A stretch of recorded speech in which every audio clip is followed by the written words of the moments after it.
Move.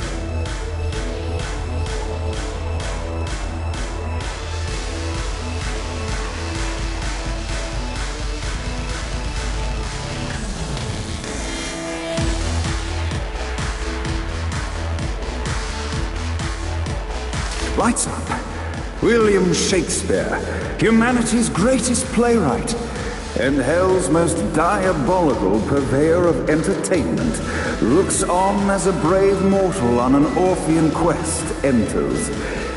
The bard's interest is piqued, and he looks to test his visitor's mettle.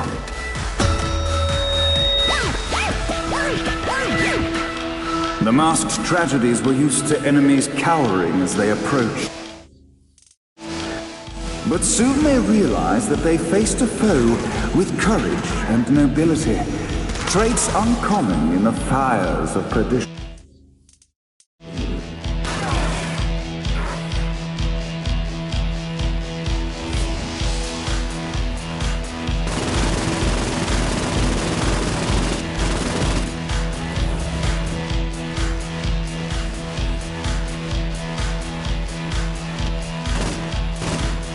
The inciting incident resolved.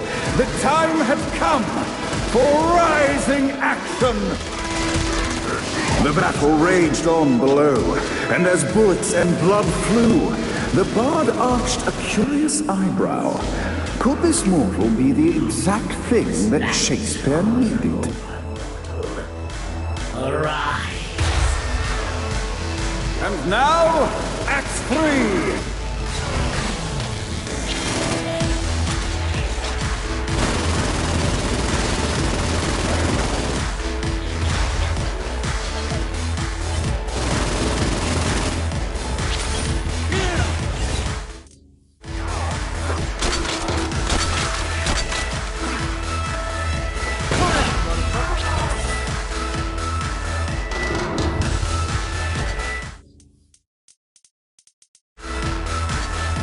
The conflict resolved, Shakespeare eagerly awaited meeting the champion that dispatched so many of his men. Undoubtedly, they were here for the bard's aid. While happy endings were not a thing found in hell, Shakespeare always had a soft spot for comedies. In the land of the living, William Shakespeare is regarded as one of the most prolific playwrights of all time. However, to the denizens of hell, the bard is seen in a far different light. After selling his soul for fame and adoration, Shakespeare served in hell as Satan's spy master general. In doing his duty, Shakespeare would punish the souls he was investigating by forcing them to perform in grotesque passion plays for Satan's amusement. But in a Twelfth Night-esque twist, Shakespeare found himself living a double life. While he projected an image of cruelty, his heart was as soft as Jezebel's. In secret, he would tutor her on the classics and act out the works of his mortal days. When Satan found out, he cast Shakespeare out of the palace, believing that the poet would be tormented by the populace of hell, far out of Jezebel's sight. But Satan had not counted on the bard's cunning. Embracing his persona of master torturer, Shakespeare and his followers, the tragedies, took root in the entertainment district, biding their time for revenge.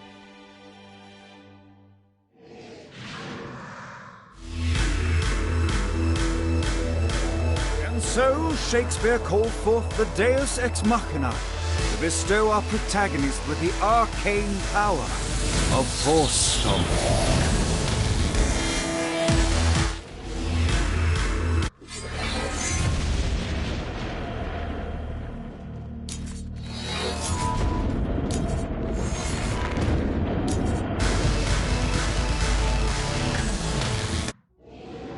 Lights up! The mortal stands in the training grounds, eager to try out his new Force Stomp power on the group of demons in front of them. Your suffering will be legendary! Act 1, Scene 2, in which our protagonist kills more demons with Force Stomp. Act 2, in which our protagonist is greeted by foul imps.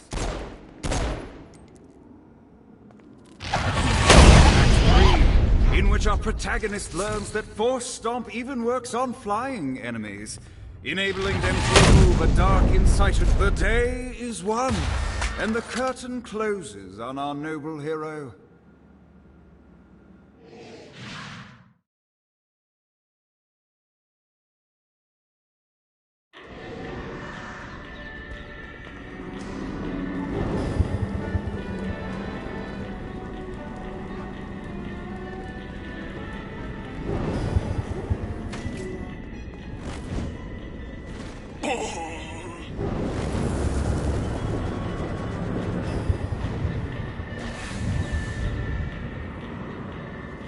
Yeah!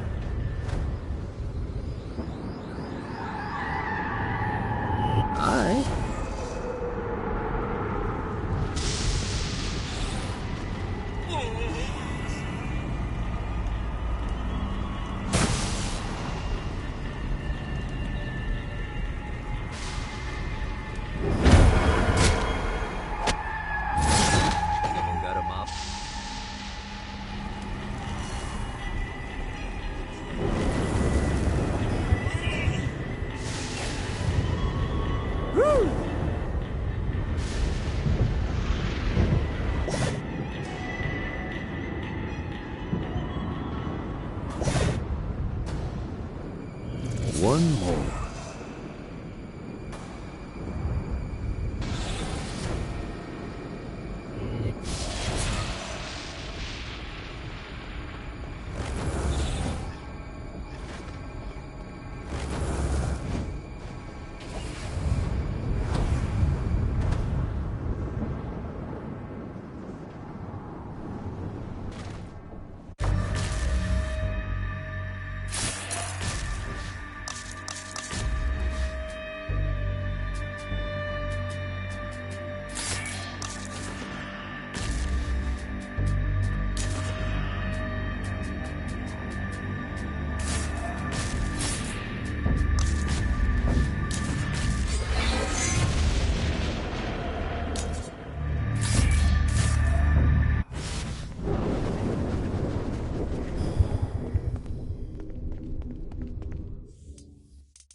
The horn on the bus goes beep, beep, beep, beep, beep, beep, beep, beep, beep.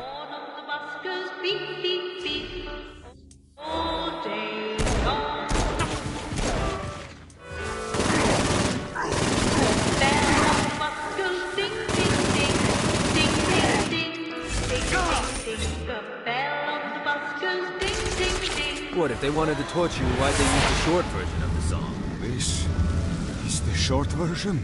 Oh yeah, the wipers on the bus go swish, swish, swish. The hobo on the bus goes heh, heh, heh. Oh, that's a hit. Do this all day.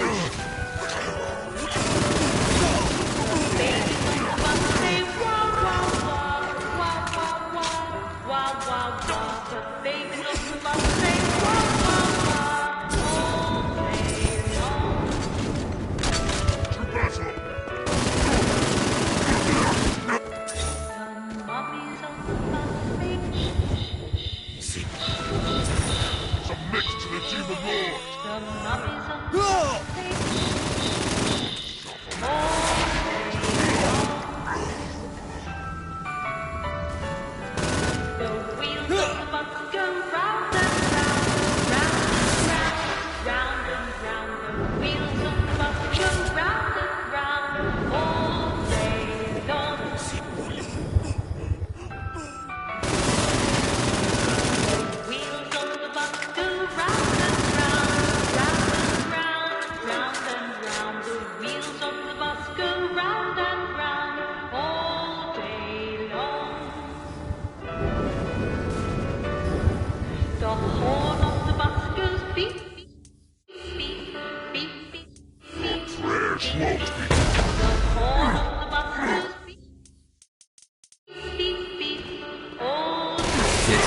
Every time.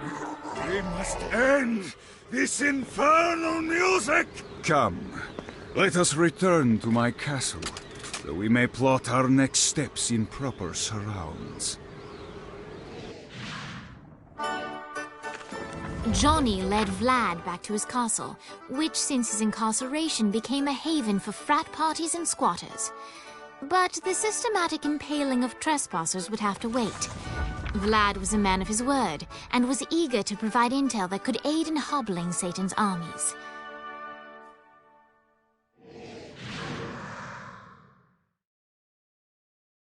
I bestow upon you the Stygian cold fire.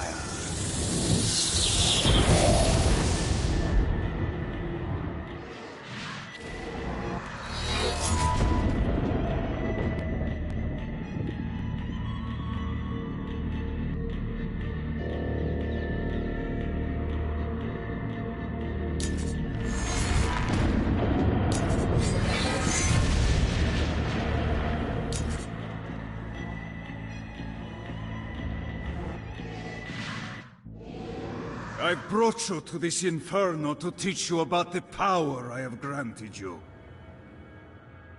Cold fire is an aura, which means you must activate the power and get close to an enemy before they will feel the cold embrace of the Stygian flames. Try it against these demons. This all hell's got to offer? Well done, my friend. Now here comes a dark inciter. Use your aura, then get close to him to take down his shields. From there you can finish him off with your pistol. You've done it. Doesn't it feel good to watch an enemy burn?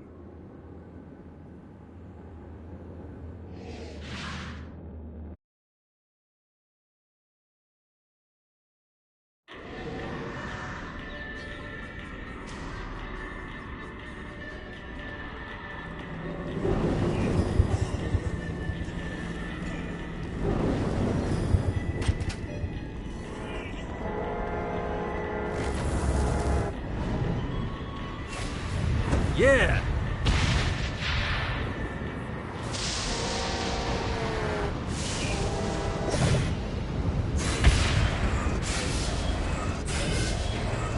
Lost count on these things.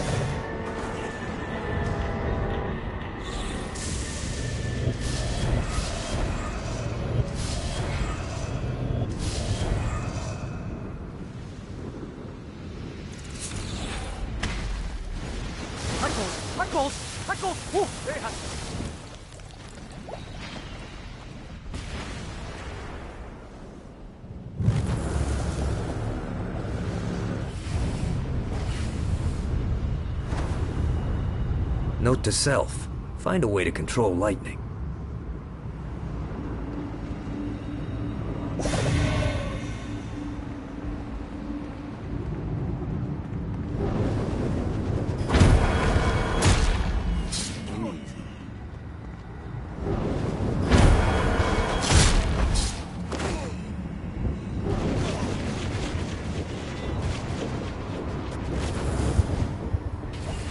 God, this feels good.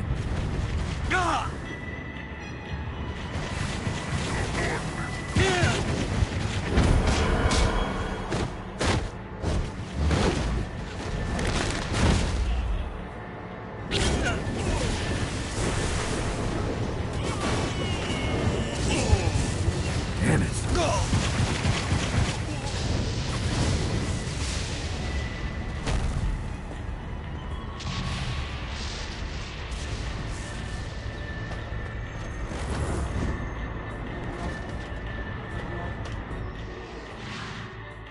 We're standing in a parking garage. I don't like it either, but Centerpool isn't giving us many options. I can't believe they tried to force us out. I can't believe you forgot the mimosas.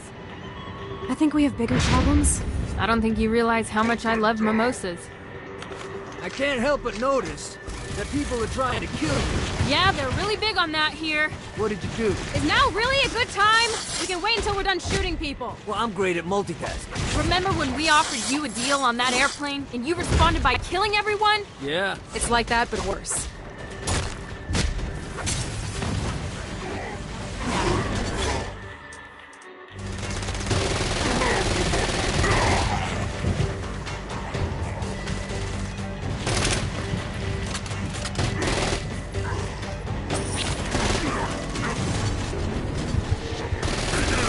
This all hell's got to offer?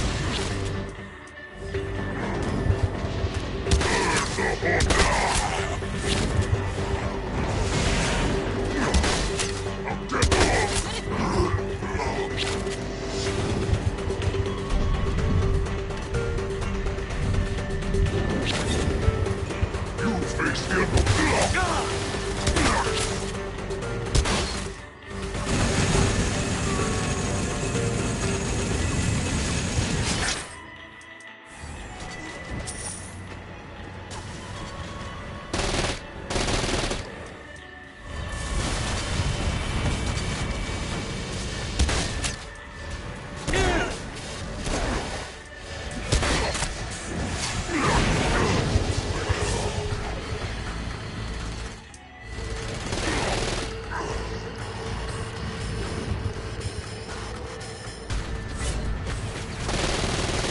Hey, Viola.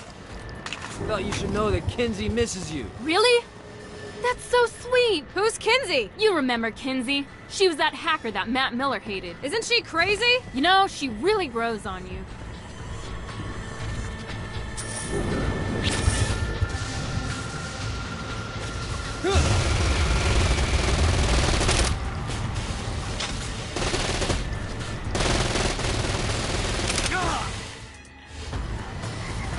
You gotta try harder than that, Satan.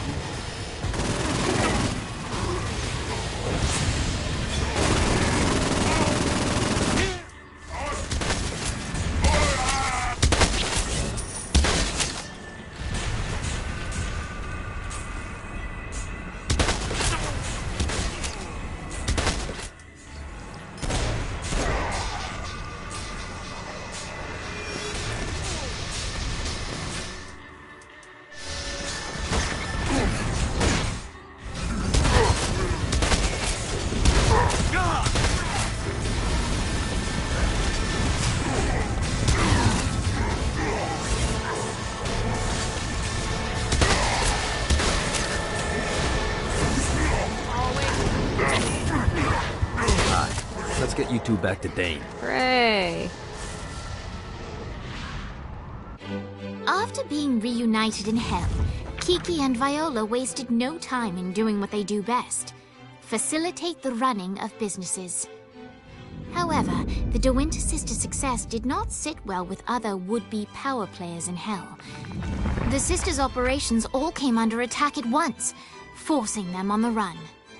Soon the twins found themselves on the receiving end of an offer they couldn't refuse. After all, it was better to own 1/5 of something than to be dead.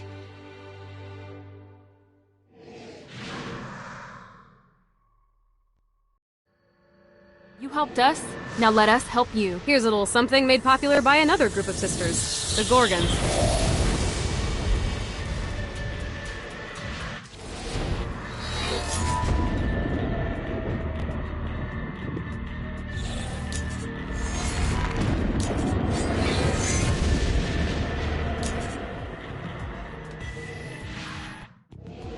Alright, Dane's letting us use his Ultor training room to test out your Stone Blast power.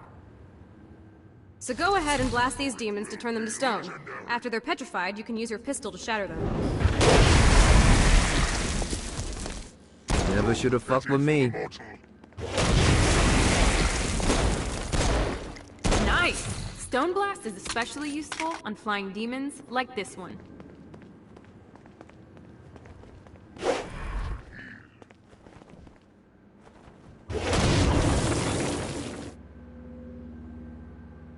Alright, now let's see you drop a few more.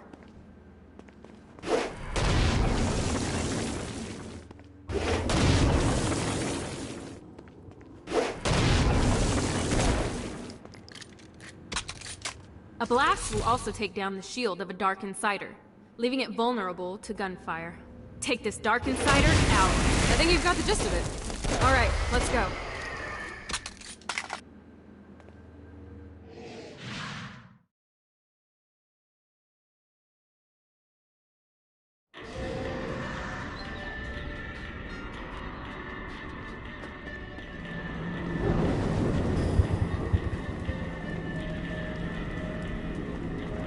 Men like Blackbeard are the best to work with. You always know what they're looking for.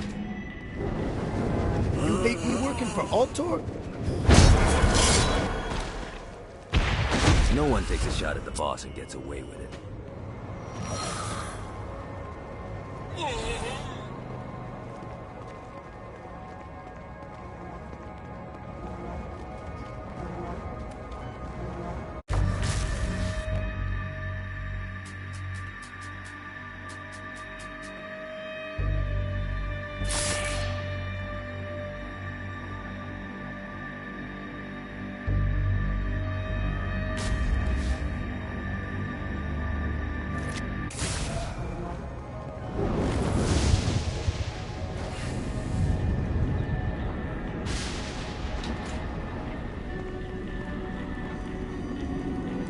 The Forge is prime real estate in Hell. This smoggy shithole is located over the richest mineral veins in the afterlife. You want to hurt Hell's infrastructure? Here's where you do it.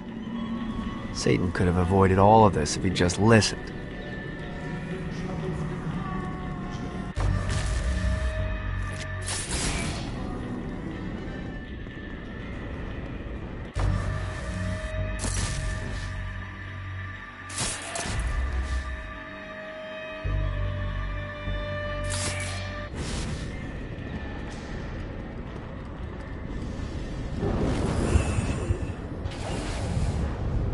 Yeah!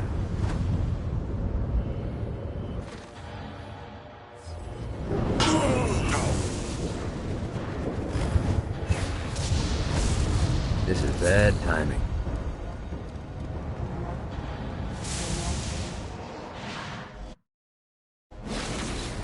My lawyer, Legal Lee, figured out a way to get some gold-level clients a fast track out of Hell.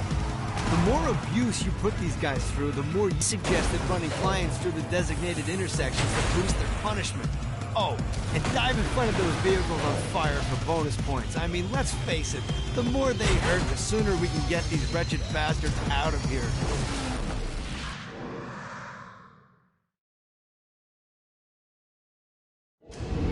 While his wife Laura was admitted into heaven, the Heavenly Father was less forgiving of poor Tobias, whose shirtless antics as a crazed drug dealer firmly earned him a place inside the Great Inferno. However, ever the optimist, Tobias tried to look on the bright side of being transformed into a husk. After all, while the removal of his signature dreadlocks was a disappointment, he was finally free from having to wear pants ever again. But while Perpetual Commando appealed to Tobias, he still yearned for Laura and her delightful snickerdoodles. Touched by his story and terrified by his demeanor, Legal Lee worked with renewed purpose to unite the two lovers.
Gotta pick it up.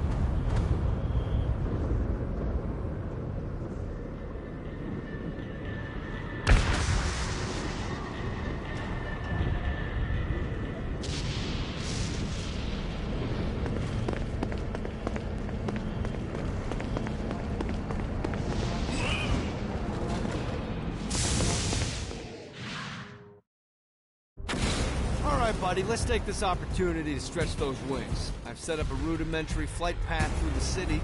All you need to do is hit the checkpoints in the order they appear. Now, because I'm a swell guy, I put some orbs out there to help you. The white ones will recharge your wings. The green ones will give you more stamina. Let's go.